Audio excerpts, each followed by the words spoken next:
Once upon a time, in a land where duty was thicker than love, and secrets were buried deep in royal bloodlines, there lived a princess who believed in true love. But sometimes, love and fate have a strange way of tasting our beliefs. Welcome, dearest viewers, to a tale of pranks, rivalries, and unexpected love. This is the story of the princess and her secret crush. A story of two hearts locked in a royal battle. A story of redemption, sacrifice, hatred, love, and acceptance. They say love shows up in the strangest places. But can love survive deception, duty, and two stubborn souls? Get comfortable because you are about to find out. It all started in the vibrant town of Igodani, where the royal family of King Ejiofor and Queen Nneka were facing a quiet crisis. Their wealth had dwindled over the years, leaving them on the edge of bankruptcy. And to salvage the family's honor, they have a plan. Their beloved daughter, Princess Didi, must marry into wealth. They arrange a marriage with the wealthy royal family from Ugomiri. However, Didi has always dreamed of marrying for love, not just to fulfill family duty. Though a romantic at heart, she felt it was her duty to help her family in any way that she could. Meanwhile, Prince Chuka of Ugomiri has problems of his own. Unknown to most, Chuka has a mystery surrounding him, one that only his family knows about, and it affects him deeply. It was a nightmare to have a prince that lived recklessly, attending every party and gathering that he could, embracing a carefree life to hide his pain. Though his reputation as a careless, free-spirited man precedes him, Chuka has a good heart hidden beneath his bravado. Fate, however, had a surprise for them. Didi and Chuka had crossed paths one evening at a village festival where Chuka was in disguise.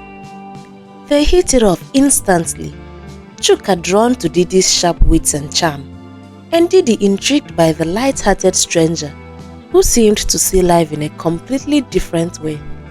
Neither knew the other's true identity. As the marriage plan continues, neither Didi nor Chuka is told who they will be marrying.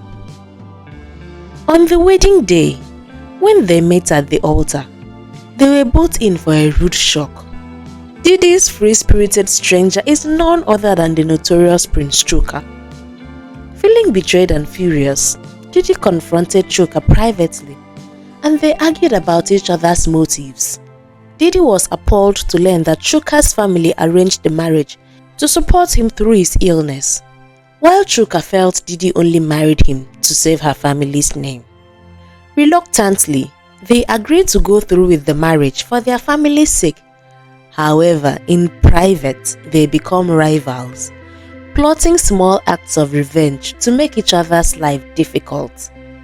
Didi's motive was to make his life so difficult that he will divorce her, but Chuka wanted to bend her will and make her into a submissive wife.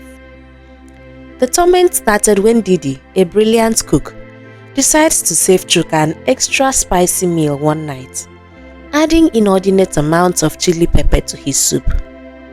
Chuka takes a big spoonful, immediately tearing up from the intense heat. Trying to save his face, he mutters a strained, "Thank you, it's delicious," and struggles through the meal, but not without secretly vowing revenge. In return, Chuka accidentally, oh yes, he claimed it was an accident, adds salt to her tea the next morning, watching with a mischievous smirk as she takes a sip. Didi nearly spits it out, scowling at him while he tries to stifle his laughter. Chuka, in a bid to keep their war alive, carefully paints the seat of her favorite stool in the garden with fresh invisible paint. Adora, unaware, sits down to enjoy the evening breeze and stands up later with her beautiful dress stained in blotches of dark blue. Furious, she tracks him down, but Chuka only feigns ignorance, which makes her even more determined to get back at him. You would think that was enough, but Didi was only just starting. Didi decides to take up the ante, knowing that Chuka has a particular set of clothes he treasures. She moves his entire wardrobe to a hidden room in the palace. When Chuka got up for an important royal meeting, he found his closet completely empty. Bewildered and half panicking, he eventually tracks Didi down, and she innocently asks, "Did you misplace something?" Chuka realizes she's behind it and storms off, making a mental note to even the score. Chuka had set his revenge plan in motion. Knowing Adora values her morning routine and her beauty sleep, he snuck in the night before to set every alarm and clock 2 hours earlier than usual. The next morning, she grudgingly stumbles out of bed and prepares herself, only to realize she was way too early. She hears Chuka chuckling in the hallway, and though annoyed, she couldn't help but be amused by his ingenuity. Their constant pranking slowly brings them closer, as they find themselves laughing at each other's reactions. As the days pass, they start to look forward to their daily battles, realizing that they are learning more about each other. Underneath her feisty spirit, Chuka begins to see Didi's caring nature, and Didi realizes that, despite his careless front, Chuka has a vulnerability she hadn't noticed before. One evening, Didi finds Chuka alone, coughing and looking visibly unwell. Moved by compassion, she decides to care for him, preparing his favorite meal, minus the extra spice this time, and sitting with him until he falls asleep. The next morning, Chuka was surprised by her kindness and thanked her. Slowly he opens up, sharing his struggles with his illness, a terminal illness, and the pressure to fulfill his royal duties. This moment of vulnerability shifts something indeed. She realizes that behind his carefree facade, Chuka is just trying to make the best of his difficult circumstances. She begins to see him in a new light, no longer as the careless prince, but as a man with courage and depth. Their relationship takes a subtle shift after that night. They continue their pranks, but now they are more playful than vindictive. Didi begins to leave little surprises for Chuka, like his favorite snacks or notes that read, "Catch me if you can." She found herself laughing more freely around him, and Chuka in turn starts making thoughtful gestures, like preparing her morning tea, minus the salt, or leaving her a flower in the garden. Their growing affection does not go unnoticed by the palace staff, who whisper about how the royal couple's prank war has transformed into a budding romance. Slowly, the palace begins to feel warmer, filled with the laughter of the prince and princess, who had once been bitter rivals. You would think they lived happily ever after. Not too soon. Just as they are settling into their newfound happiness, a shocking proposal arrives. An influential nobleman offers to save Didi's family from bankruptcy if she agrees to annul her marriage to Chuka and marry him instead.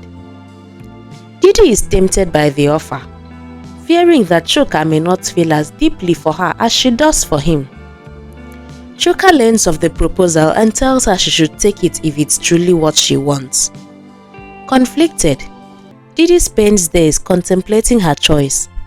However, she cannot forget the moments they have shared, the laughter, the vulnerability, the growing love between them. She realizes that despite the financial security the proposal offers, she can't bear the thought of leaving Chuka. With a renewed resolve, Didi turns down the nobleman's offer, choosing to stay with Chuka. She confronts him, confessing her love, and Chuka, with tears in his eyes, admits he has fallen for her too. They embrace, finally letting go of their past grievances and pranks, and vowed to support each other, sickness and all. Their marriage blossomed into a true partnership, built on humor, resilience and understanding.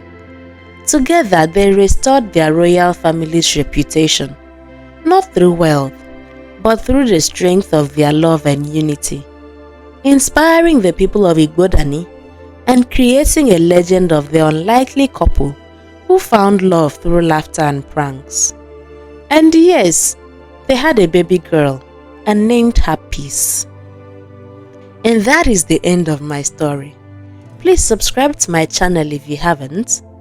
Drop your likes and comments in the comment section. And I will see you in my next video. Bye!